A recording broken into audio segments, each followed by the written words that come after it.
isang entablado sa Kobe, Japan, hindi lang mga awit ang umalingaw-ngaw, kundi pati ang pangarap at dedikasyon ng Naga Central School 1 Vocal Choir na nagdala ng karangalan sa Pilipinas. Nagkampiyon ang 39 na members ng naturang paaralan sa 4th Sing from Kobe International Choir Competition and Festival na ginanap kamakailan lamang sa Japan.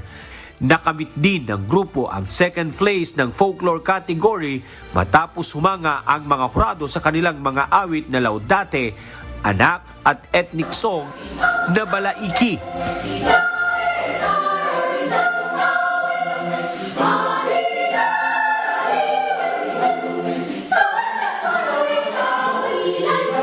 Lumahok sa kompetisyon ang mga choir mula sa iba't ibang bansa kabilang ang Canada, Japan, Korea at United States. Dahil sa panalo, nakapasok pa ang grupo sa grand finale kasama ang 7 top choirs mula sa iba't ibang kategorya.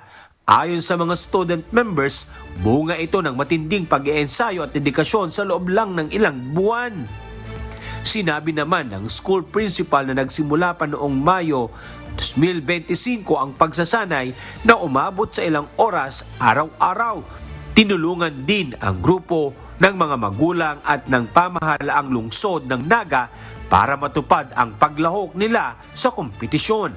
Kamakailan, personal na binati ni Mayor Leni Robredo ang choir sa isang flag ceremony bilang pagkilala sa kanilang tagumpay.